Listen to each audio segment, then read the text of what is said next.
I don't know what it was brought you to Primm, youngster, but you might want to rethink your plans. Town's gone to hell. Johnson Nash is my name. Husband to Ruby Nash. Lived in Primm going on 8 years now, thick and thin. I'm a trader primarily, for what it's worth with things like they are. I also run the local Mojave Express outpost.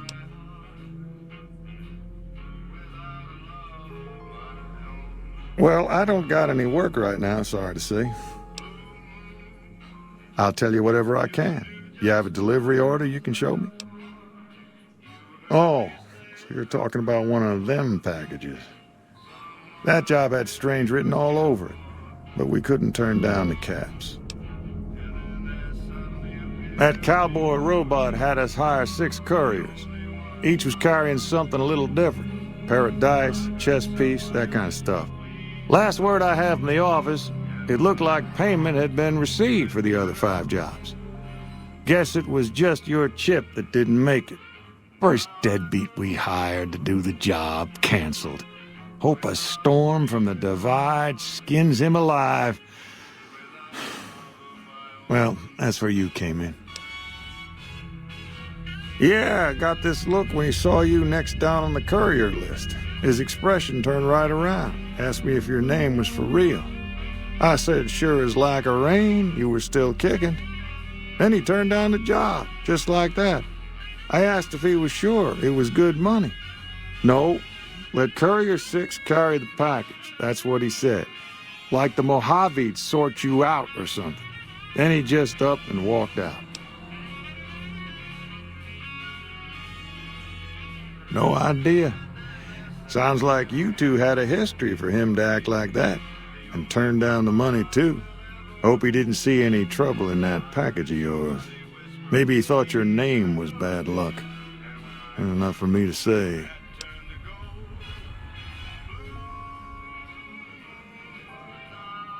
Well, now that you've mentioned it, a few nights back, one of the townies was out scavenging for supplies. He said he saw a fellow with a daisy suit come through with some of them Great Khan misfits. They was talking about a chip. Well, for that, your best bet is going to be talking to Deputy Beagle. Since they came to town, he was keeping a good bit of notes on them, and he was slinking around Bison Steve when your pretty boy friend came through. He may have heard where they were going.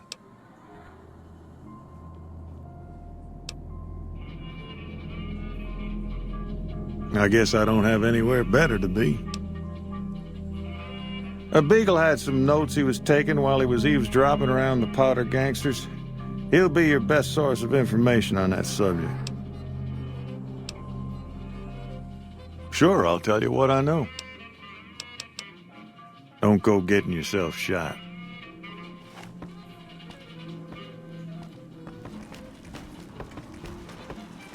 You come to the wrong place, traveler. Primm's dying. Howdy, partner. Welcome to the Vicky and Vance Casino and Museum. Primm Slim at your service. Authentic cowpoke and official spokespot of the Vicky and Vance Casino and Museum. Yeehaw! Where have you been, partner? Hiding under a rock? Vicky and Vance were this nation's 4th or maybe 5th most infamous celebrity outlaw couple ever. That's who they was. Primm Slim here can tell you the whole story, if you can spare a minute to hear the tale. Yahoo! I ain't had a chance to tell their tale in a mess of years. First things first, any bosh you've heard about Vicky and Vance being copycats ain't nothing but ill-tempered slander. Fact is, they begun their crime spree 2 days before Bonnie and Clyde robbed their first bank. So who was copying who? Now true, Vicky and Vance didn't exactly cut a wide swath of murder and bank robbery across the central US like Bonnie and Clyde did. It was more like a narrow swath of shoplifting, check cashing fraud, and gas pump drive-offs. But crime is crime. They drove reckless too. Having lived by the gun, well, Vance owned one anyway, it was only fitting that the duo of desperados would die by the gun. Perhaps it was fate itself that accidentally drove them into a crossfire between police and a gang of bank robbers in Plano, Texas. Or maybe they just didn't notice until it was too late. It's been said that Vicky would have tried to cash a bad check in that bank, had she lived. We'll never know for sure. All we know is that the crossfire tore the car and both occupants to pieces, and the police issued an official apology. You can put your eyes on the genuine death car just over yonder, and there's Vance's machine gun in the case next to it. Primm is a thriving resort community located in Clark County, Nevada, right along Interstate 15. Whether you can't wait till Vegas to try your luck, or want to hit one last jackpot before you leave Nevada, Primm's your place. The town's premier attraction is the world-famous Vicky and Vance Casino and Museum, so you came to the right place, partner. The Bison Steve is one of Primm's less impressive casino hotels. I'd steer clear of that place, partner, if I were you. Rumor is the dealers over there are cheap, and that rickety roller coaster is liable to fall down any day because it wasn't built to code. Why, this is the Vicky and Vance Casino and Museum, Primm's premier tourist attraction and resort destination. Yeehaw! Happy trails, partner. If you've got any sense, you'll be moving on.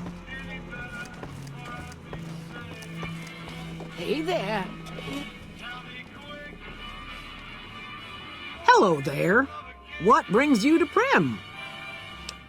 I'm Ruby Nash. Pleased to make your acquaintance. My husband and I are Primm long-timers. He fancies himself a trader, and I know my way around a kitchen. My mother taught me never to say something unless it was nice. So, I don't have nothing to say about Primm, for the time being at least. It's a sad state of affairs. Discuss it with Mr. Nash if you care to. Just makes me want to cry. My specialty is a rad scorpion venom casserole. It's more appetizing than it sounds. The venom has a sharp, smoky flavor, and it numbs your mouth so fierce you'll forget you ever had a tongue. It's perfectly safe, long as you don't have sores in your mouth for the venom to find your blood, 'cause that'll kill you dead. Bye.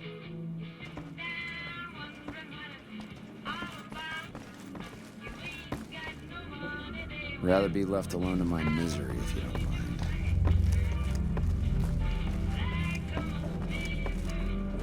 You come to the wrong place, traveler. Primm's dying. If you got any sense... Rather be you'll left leaving alone now. in my misery, if you don't mind.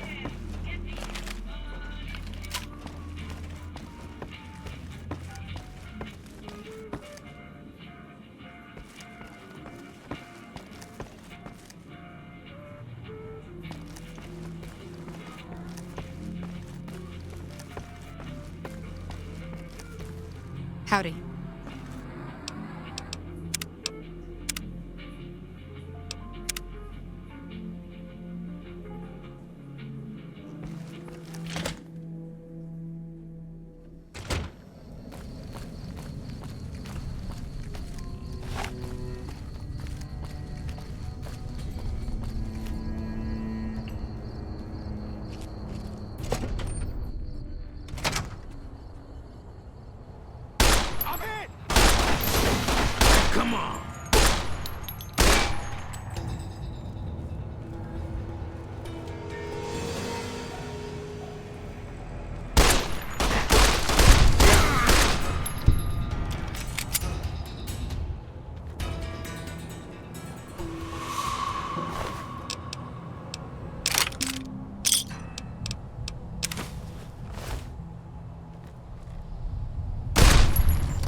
I don't suppose you came here to rescue me. I'd cross my fingers, but my hands are numb. Why, yes I am. It's a pleasure to meet you. I'm in a bit of a predicament here. I'd be most appreciative if you'd set me free. Indeed I do, good sir. And I would be thrilled to share that information with you as soon as I am released from captivity.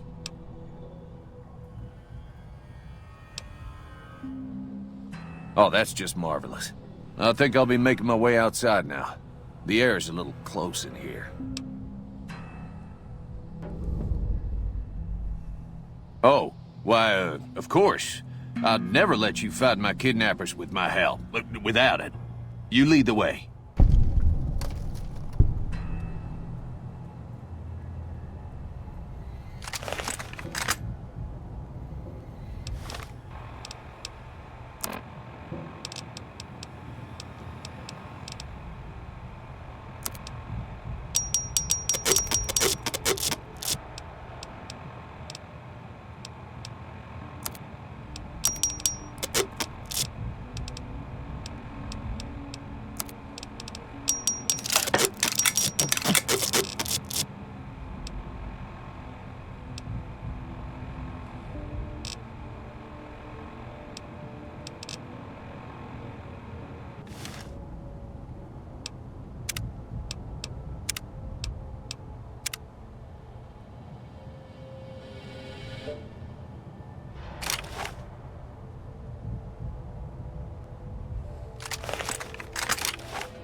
Howdy.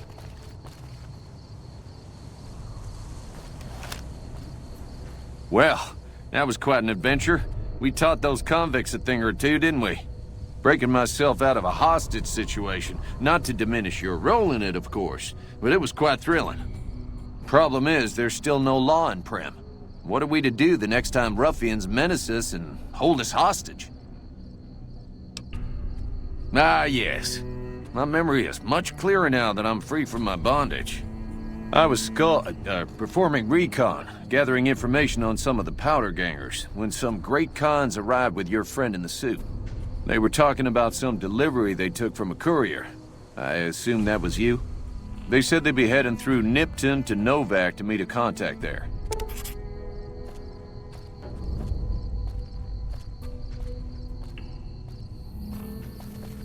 Hello again.